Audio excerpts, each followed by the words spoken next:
Ooh, an orc. Let's see. We're going to go with this.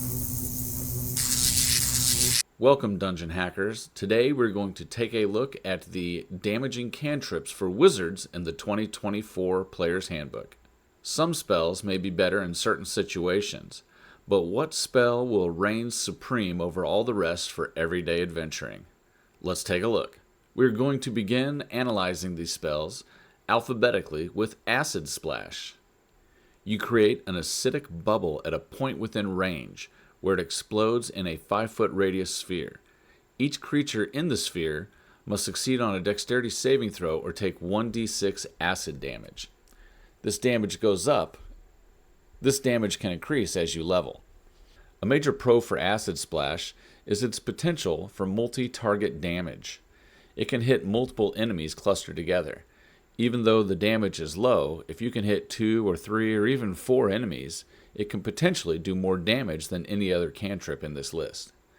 The cons of Acid Splash are that it only does 1d6 damage, so against a single target, it is among the lowest damaging cantrips. It is also a dexterity saving throw, which is a saving throw that many creatures will be proficient against.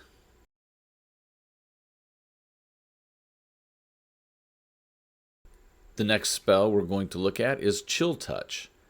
Channeling the chill of the grave, make a melee spell attack against a target within reach. On a hit, the target takes 1d10 necrotic damage, and it can't regain hit points until the end of your next turn. The pros of this spell is the 1d10 damage. That's about as good as it gets for a cantrip. And then you add in the fact that the target can't regain hit points, and it becomes a pretty good spell. The cons, though, are just as heavy as the pros on this one. A touch range means that a squishy caster is going to need to get in close to use it, and most wizards prefer not to do that. Blocking the healing is good if you have monsters that can heal, but many don't, so that may not be beneficial. Because of this, we're going to slot it below Acid Splash on our list. Now let's look at Firebolt.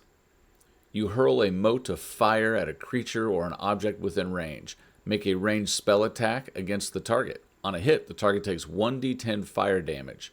A flammable object hit by this spell starts burning if it isn't being worn or carried. This spell is the bread and butter of many wizards, and it is easy to see why. Aside from the visuals of throwing fire all over the battlefield, it also has one of the highest consistent damage dice of the cantrips at 1d10. Unlike Chill Touch, that was a touch spell, Firebolt has a 120-foot range, which is twice the range of any other cantrip on this list. This is also the only cantrip that can damage objects as well as creatures. The only con is that it doesn't really have any secondary effects. The high damage and increased range is going to put this above Acid Splash. Now, Mind Sliver is an interesting one. You try to temporarily sliver the mind of one creature you can see within range. The target must succeed on an intelligence saving throw or take 1d6 psychic damage and subtract 1d4 from the next saving throw it makes before the end of your next turn. The pros of the spell are a pretty powerful debuff to saving throws that it forces upon the target. It is also psychic damage, which is rarely resisted, and it targets the enemy's intelligence saving throw, which many creatures are not proficient in. The only real con for this spell is the damage. 1d6 is the lowest damage that any of the cantrips do. Even with the low damage, the pros of this spell are pretty good, and we'll place it between Firebolt and Acid Splash. The next cantrip we're going to look at is Poison Spray. You spray a toxic mist at a creature within range, make a ranged spell attack against the target. On a hit, the target takes 1d12 poison damage. The pros of this one is pretty obvious. It does 1d12 damage. This is the most that any of the spells on this list can do. There are no other effects that are caused by the spell, and that is our first con. Following that, the range is only 30 feet, which is relatively short compared to many of the cantrips that have a 60-foot range. Poison is also one of the more commonly resisted damage types. Overall, I think this still ranks pretty high thanks to its higher damage. We're going to put this between Mind Sliver and Firebolt. If during this video you notice any mistakes that I make, please leave a comment below and let me and the community know about it. You can also just go out there and leave a comment saying that you disagree with my rankings, but if you do, please tell me why. Now let's take a look at Ray of Frost. A frigid beam of blue-white light streaks forward to a creature within range. Make a ranged spell attack against that creature. On a hit, it takes 1d8 cold damage and its speed is reduced by 10 feet until the start of your next turn. This is middle of the road with damage at 1d8 and a range of 60 feet, but it is very useful for the control-focused wizard. The only really con compared to other spells is that cold damage is a type that is resisted fairly frequently. For these reasons, we're going to slot it below Acid Splash because of Acid Splash's AoE, but ahead of Chill Touch since it has decent range and a control aspect. This brings us to one of my personal favorites from the 2014 Player's Handbook, Shocking Grasp. Lightning springs from you to a creature that you try to touch. Make a melee spell attack against the target. On a hit, the target takes 1d8 lightning damage, and it can't make opportunity attacks until the start of its next turn. Damage is average on this one, but it prevents opportunity attacks, making it an excellent get-out-of-jail-free card. What I loved about this spell in the past, though, is that it granted advantage on attack rolls if the target was in metal armor. This has been removed from the spell in the 2024 version. It has always been a touch spell, and this felt like a fair trade-off if you were also given advantage, but it now feels pretty rough. For these reasons, I'm going to put it at the bottom of the list down below Chill Touch.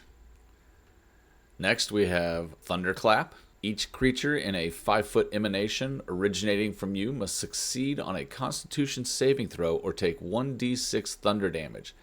The spell's thunderous sound can be heard up to 100 feet away. The pro for this spell is that it is AoE. Like other AoE spells, it has lower damage at 1d6 because it hits multiple enemies. The downside is that, unlike the other AoEs, you don't get to select where it is located. It emanates from you.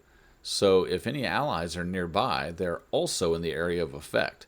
It also means that if you are using this spell, you probably have several enemies around you, and as the caster, that ain't good.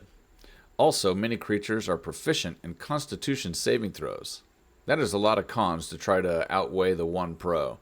Because of that, this will bump Shocking Grasp up from the floor of our list, since Shocking Grasp, while also being close range, at least helps you escape. After Thunderclap, you are still in danger and surrounded. Toll the Dead is the last spell we are going to examine. You point at one creature you can see within range, and the single chime of a bell sound is audible within 10 feet of the target. The target must succeed on a Wisdom saving throw or take 1d8 necrotic damage. If the target is missing any of its hit points, it instead takes 1d12 necrotic damage. This spell has the possibility of being the highest damaging spell at 1d12 if the target isn't at full health. And it has good range at 60 feet, and necrotic isn't resisted as often as some other types. The con of this spell is that a creature with full health takes only 1d8 damage with no additional effects. Against a creature at full health, most other d8 damage spells are probably better because of the extra riders that go along with it. Because this is a good range and potentially the best damage, we're going to put it towards the top, but we aren't putting it ahead of Firebolt, so it comes in second. What conclusions can we take from this? Well, the first thing I noticed is that I ranked all the spells at the bottom of the list that put the caster in melee range of their enemies. This makes some sense, as most wizards do not want to be in melee range due to their lower hit points and lack of armor, with just a few exceptions. The next thing I notice is that the spells at the top of the list tend to be the higher damaging spells. This makes sense because, as usual, damage is king. A dead enemy can no longer harm you. So what are your thoughts on the spells on this list? What is your go-to cantrip for your wizards, and why? Answer these questions and more in the comments below. If you aren't already subscribed, please hit that button so that you can see new videos as they come out. And if you're more interested in sorcerers, check out this video here about the spells that I think are best to be used with the twin meta magic option. And as always, keep on hacking the dungeon.